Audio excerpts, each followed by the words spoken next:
break down the good, bad, and the ugly stats from the Dallas Mavericks this season. We're talking about stats, not a Clint Eastwood movie. Stats, good, bad, ugly, Dallas Mavericks this season. Right now.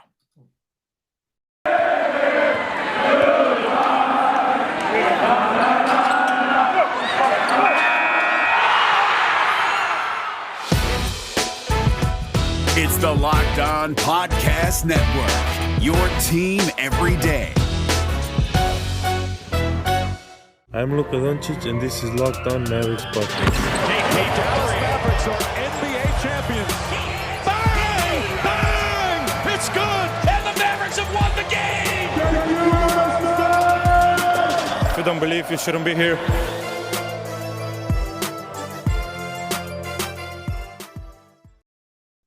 And welcome. You are locked on to the Dallas Mavericks. My name is Nick Angstadt, media member and coordinator for the Locked On Podcast Network. And joining me, as always, my co-host, contributor at Mavs.com, the stat stealer, the One More Thing King. What you got for me, Isaac Harris? How we feeling? How we feeling today, Mavs fans? Had a low moment the other night. Yeah, maybe a little better, not worse, hopefully.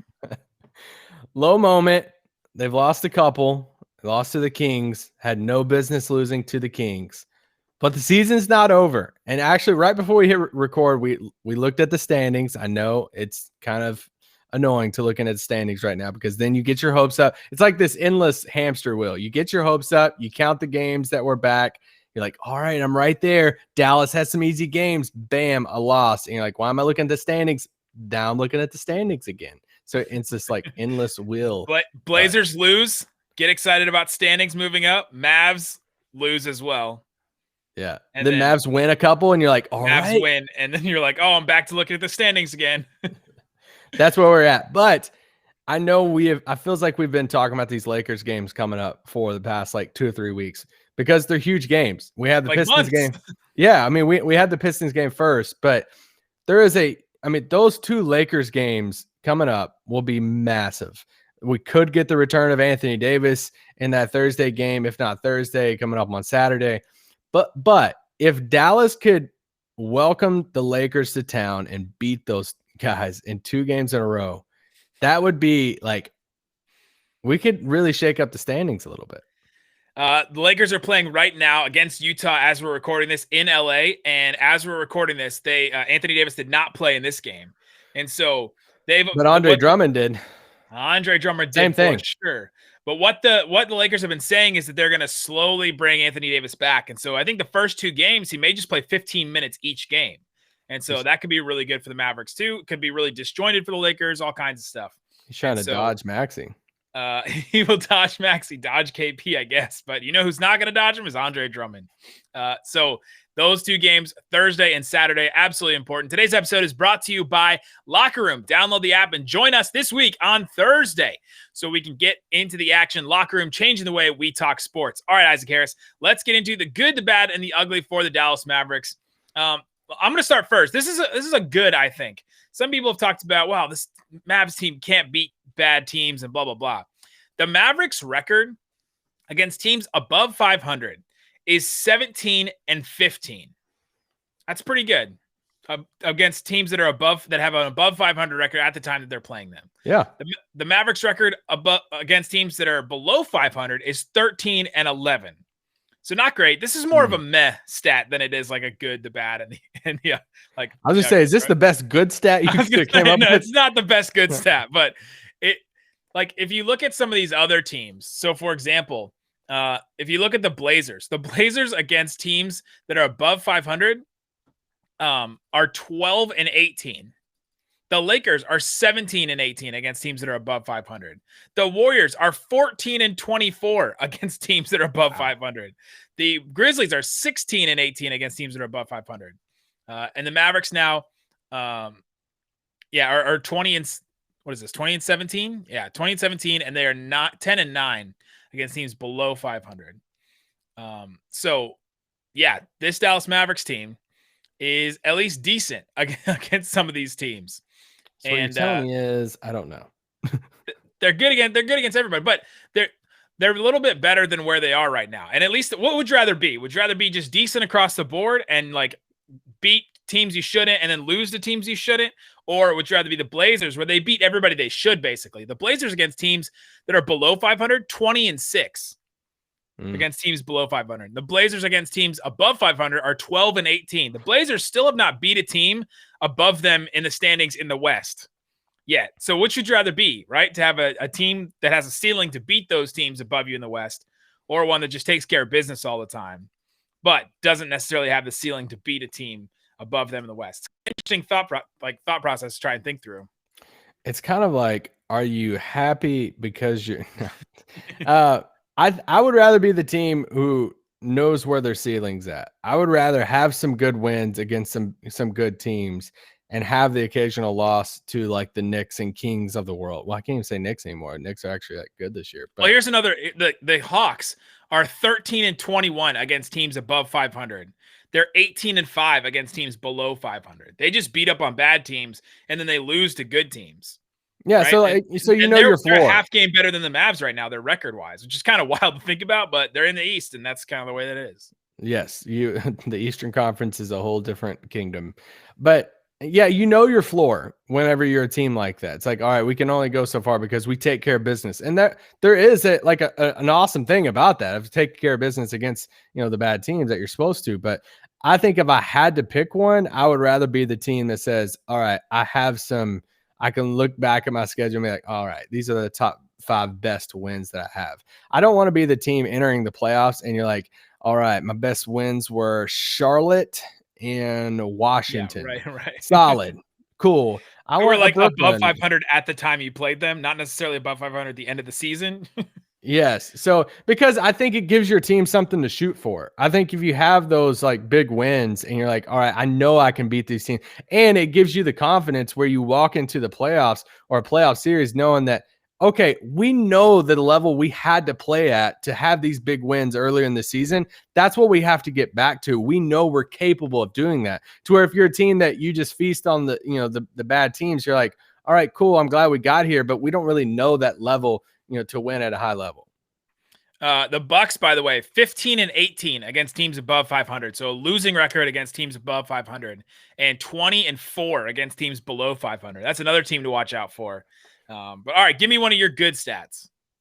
Yeah, well, I went with an individual offensive possession type of play because I think we've seen it come to light towards the end of games in clutch moments. Sometimes I think we're going to see it a lot come playoff time, especially in the fourth quarter, that I think a lot of times we see all the highlights and stuff on SportsCenter and Twitter and everything of Luca and the step back and the crazy threes and the game-winning three and all of that. Rightfully so. He's amazing. But one of the most underrated thing, to where unless you are watching all of these games and you are looking at some of the numbers, literally one of the best offensive possessions for the Mavericks is Luka Doncic in the post. And we talked about, KP. I don't know what game it was a while back to where it was in the fourth, and we had KP throwing it, an entry pass to Luca posting up. He went in for an easy, little one-handed push shot, like hook a little bit in the lane. It's like, what's going on? The 7-3 guys throwing it in the post to your point guard, which I know, Luca's not an average point guard, but when you look at Luca's post numbers, one, you do have to, account for the number of times he's actually been in the post for that offensive possession, which has only been 97 times. So if you just do the minimum 90 post-up possessions as an individual player, where does Luca rank points per possession in those possessions? He's third in the league, behind Kawhi and behind third most efficient post player among players that have had at least 90 possessions in the post. Now, to give a little bit of context to that, Joel Embiid is fourth with 359 possessions. That's a lot in the post. There's only like a handful. There's only like a couple of them that have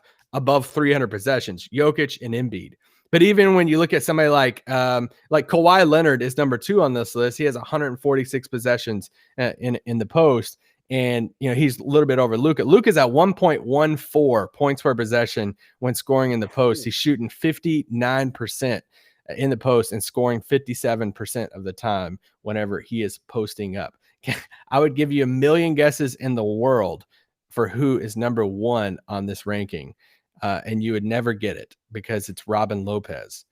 at 1.2. I think if I had a million guesses, I would have got that. Okay, maybe a million. But it's basically Robin Lopez, Kawhi Leonard, Luca, Joel Embiid, Tobias Harris. Ooh, is Valanciunas in there?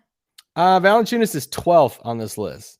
Jokic is 11th, AD 10, LeBron's in the top 10, Cantor's in the top 10. Yeah. But it just goes to show you whenever you look at this list and say, okay, how many primary ball handlers are in the top, 15, 20 of this list? There's not a ton. And when you're looking at it, it's basically LeBron and Luca. However you want to, classify Kawhi as far as he handles the ball on the wing, but I wouldn't say he's your primary ball handler.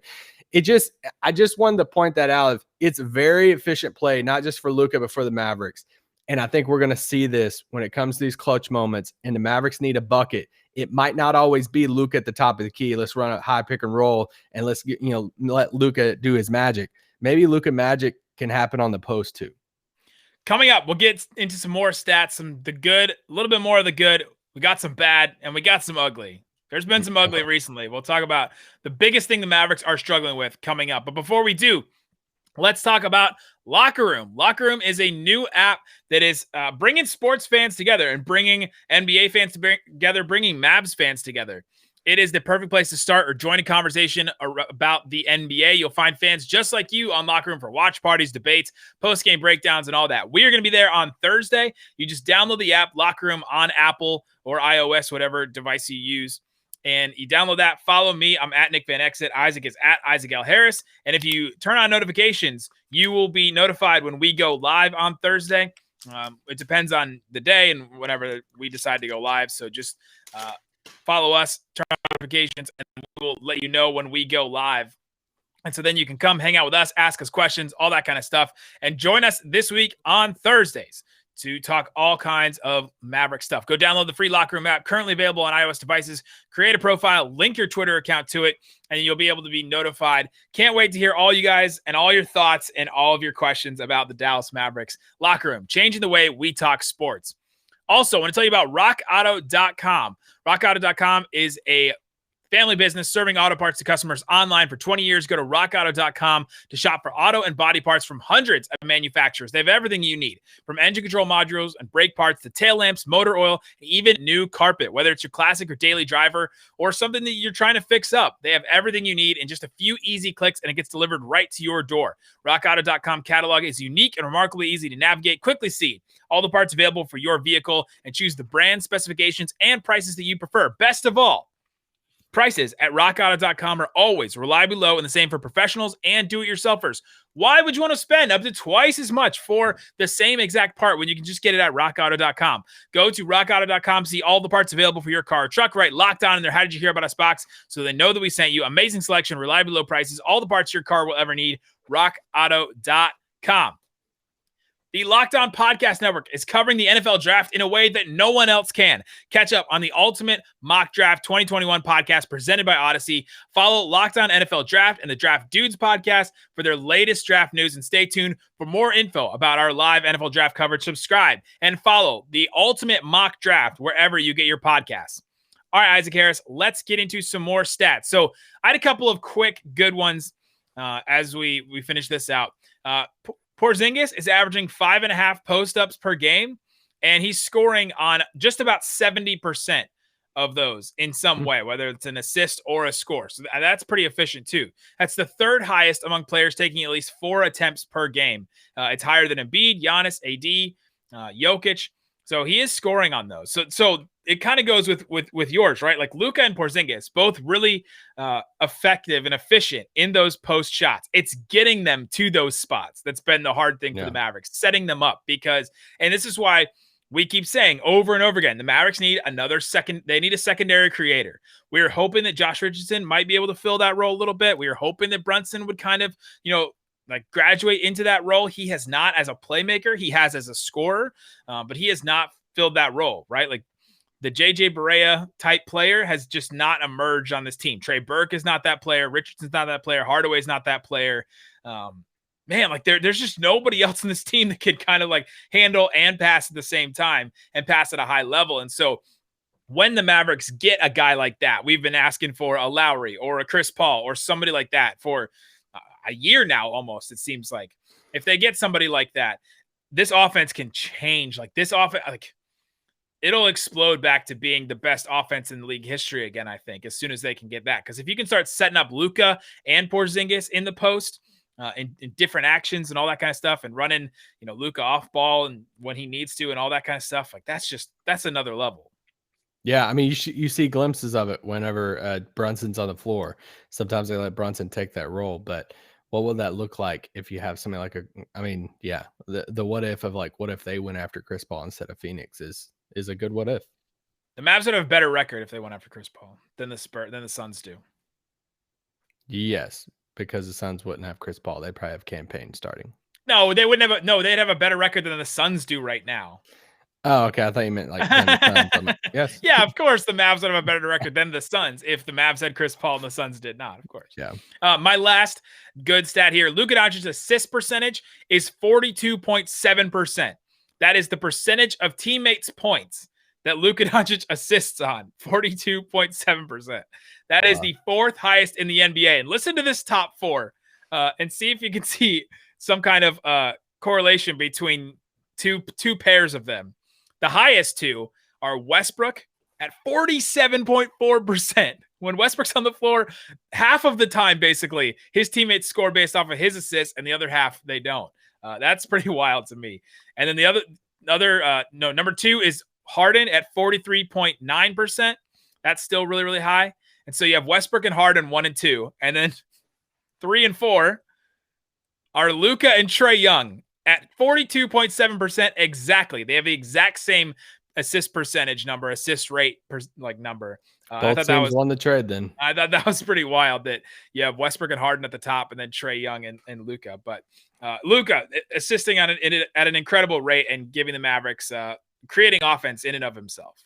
Yeah, yes.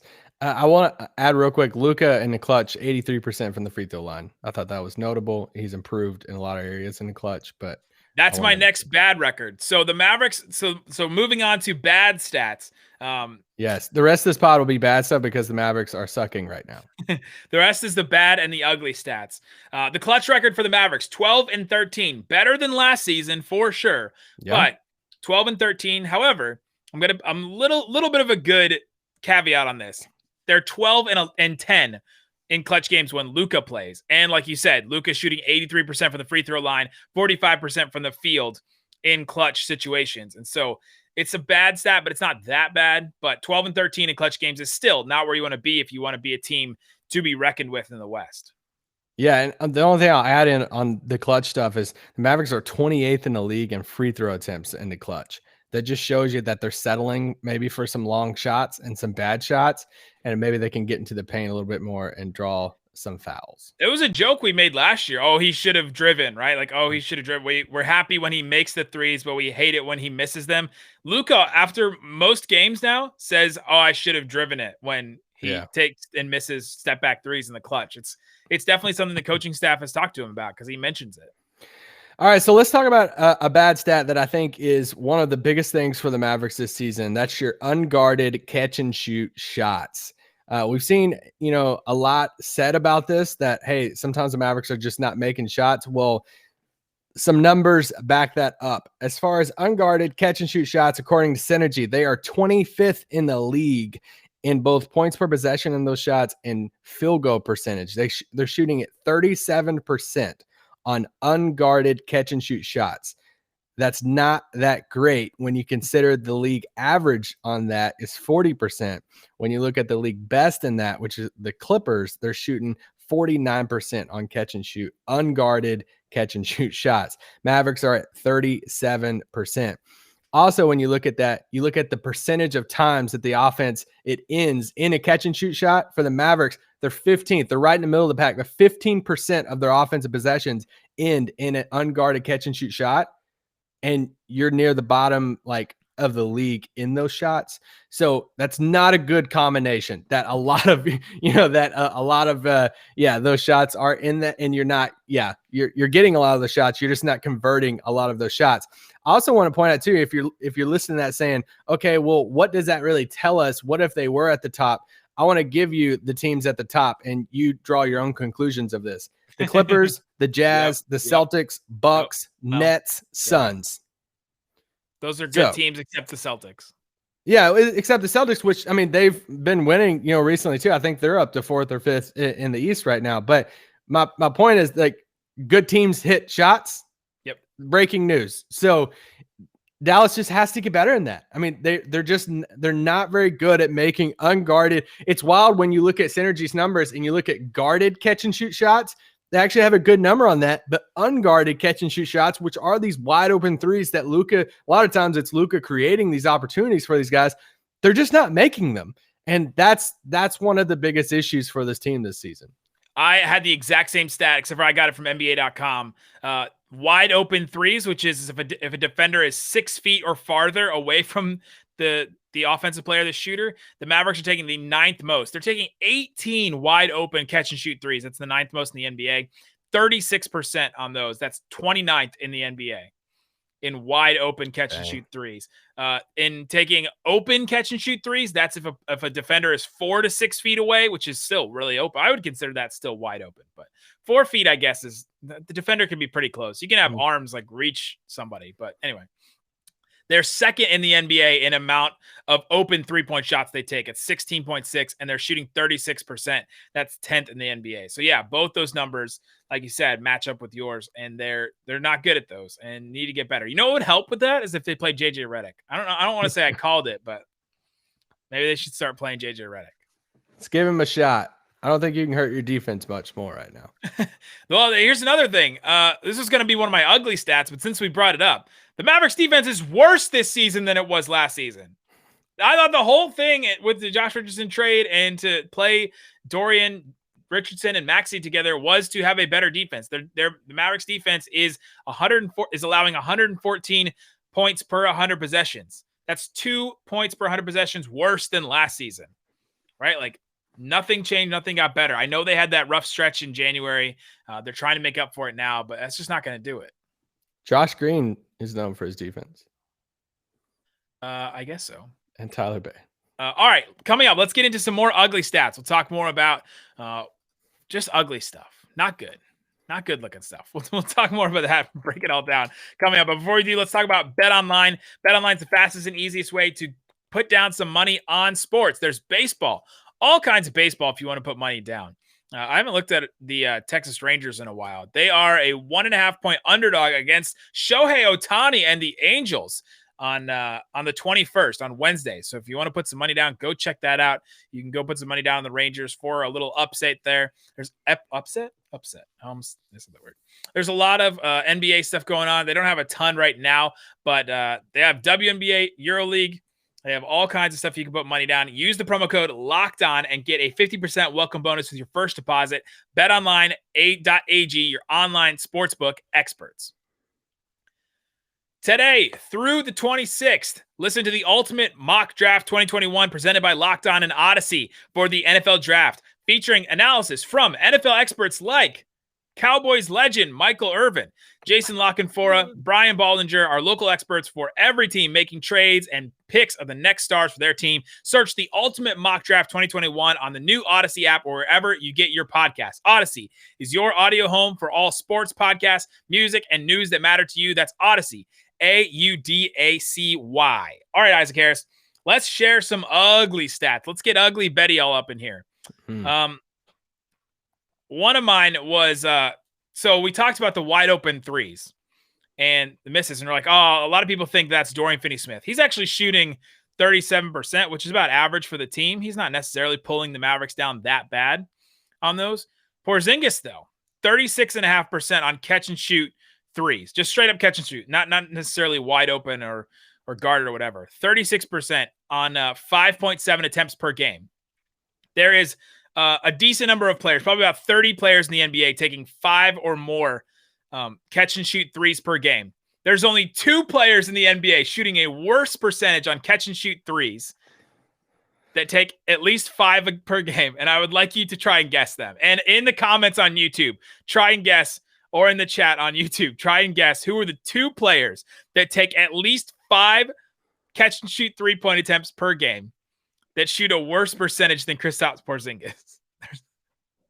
I would like you to try and guess. That take 5 a game. They are both on Western Conference teams. One of them is a player you may think of as a high volume shooter. The other one you would not think of as a high volume shooter, but he is. One of them is a guard. That's Devin the one you Booker. That's a good guess, but no. Actually, it's not really a good guess. He's been shooting pretty well. Donovan Mitchell? High volume shooter, not necessarily a good 3-point shooter. Donovan Mitchell is actually a decent guess. These are both on bad teams. You would say both of these teams are tanking at the moment. The Kings? He's not on the Kings. One of them is on the Thunder, and the other one is on the Rockets. Lou Dort. Dort is a good guess, but no, it's not. This is a stretch. So on the Thunder, a stretch 4 on the Thunder. I don't even remember half the roster. What? Mike Muscala. Come on, the Moose. He's attempting 5 threes a game. I know. I didn't even know he's played in 5 games. I know. He is shooting worse. And the other one is Eric Gordon for the Rockets. Those are the only 2 players shooting a worse percentage on catch and shoot threes than Porzingis, taking at least 5 per game. So that really stands out. The other one is Josh Richardson, who's shooting 30.2% on catch and shoot threes on just about 4 per game. And that is a brutal number too. That one is just really, really bad. That's an ugly stat, as we would call it in the business. I started down the Josh Richardson rabbit hole, but I just I'm gonna climb back out. I was like, I'll go to a different. That's like in 30 Rock where they talk about going down into the hole. Sometimes the only way to go is just to keep digging. Just keep digging down. Sometimes you can't get back up to the surface. You have to just keep digging down farther and farther. Okay, so my ugly stat. So something I love is when the numbers match up with the eye test, because we have to have these 2 different worlds of like, hey, eye test versus that means you were right about something. Yeah, it just validates what you're thinking whenever you're watching something. And something that we've talked about so many times is how much Dallas just gets torched, defending the pick and roll. That whether it's whatever you want to blame, whether you want to blame KP for a lot of this, whether you want to blame drop coverage, whether you want to, whatever you want to do, Dallas is just not effective at guarding the pick and roll. So I looked at the numbers on this. Dallas is 29th in the league in points per possession defending the pick and roll. That's a 0.94 points per possession. There's only 2 teams, which is kind of crazy. The Clippers are a little bit of outlier in this, and I think this might give a little bit of if you're a Clippers fan, if they do exist, but it's something that you look into going into playoff time, that they're right there with Dallas as far as being bad in this category of defending the pick and roll. So I wonder if this will come to light for them come playoff time. But for Dallas, 44% of the time teams are scoring against them in the pick and roll. That is a ton. Whenever you compare that to the top, the Suns are the best at shocking. Let's do the same exercise we did a little bit ago. Like, hey, Isaac, what are the best teams at defending the pick and roll? Who are those teams? The Suns, the Nuggets, the Lakers, the Heat, the Celtics, the Nets. Those top 2 teams, you said the Nuggets and the Suns, those teams do not have really good defensive centers, right? So a lot of people say, you have to have a rim protector. They don't necessarily have to have that. You have to have a big guy that can be big and try, right? Be big and try, but you also have to have really, really good guards. Bridges and Chris Paul, really good, wing defenders. That's what that tells me. Yeah, I bring up the stat because, guys, people are going to run the pick and roll a ton come playoff time. Especially at the end of the game, teams, we've seen this. Teams are going to give the ball to their best player a lot of times, whether it's the Lucas of the world, James Harden, whoever it is, and say, all right, let's bring up a guy. Let's do a pick and roll and get the guy going downhill, make the decision. And you have to be able to defend that at least competent, somehow. So Dallas being at the bottom of the league, some other teams down there at the bottom, the Hawks, the Cavs, the Bulls, the Kings, the T-Wolves, these are all these teams at the bottom of the league. I mean, come on, most of these teams are tanking, and Dallas is 29th in the league in that. It just shows you they're really struggling against guarding the pick and roll. And, I think we're going to see that come to light even more come playoff time. My last ugly number was the Mavericks are also 29th in this defensive stat, and that's forcing turnovers. They only force turnovers on 12.3% of defensive possessions. That's second to last in the league, 29th overall in forcing turnovers. So they're bad at defending the pick and roll. They don't force turnovers. That's a recipe for defensive mediocrity because they do other stuff well. They don't turn the ball over that much on offense. They are not that bad in transition. They're a good half-court defending team. They're at least a mediocre half-court defending team. But if you put the pick and roll and then the forcing turnovers, that's the recipe for the Mavericks being just a slightly below average defense right now. Absolutely correct. Correcto. There you go. That's it. We will be back breaking down the Pistons game. The Mavericks are taking on the Pistons. We will break down every single moment of that crucial must-win game that the Mavericks definitely need. Sadiq Bey. He went off in this game against the Cavs on Tuesday night or Monday night. So that's something to watch out for. Also, Lakers 2 games coming up. We'll have post games after each of those, and those will be really, really big. So we'll break those all down. Subscribe to our YouTube channel if you're not. Thank you to the 2,000 of you, 2,500 or so of you that have subscribed to the YouTube channel. Thank you so much for doing that. Like and subscribe and subscribe below. Ring the bells for all that stuff. Guys, thanks so much for listening to Locked On Mavs. Peace out.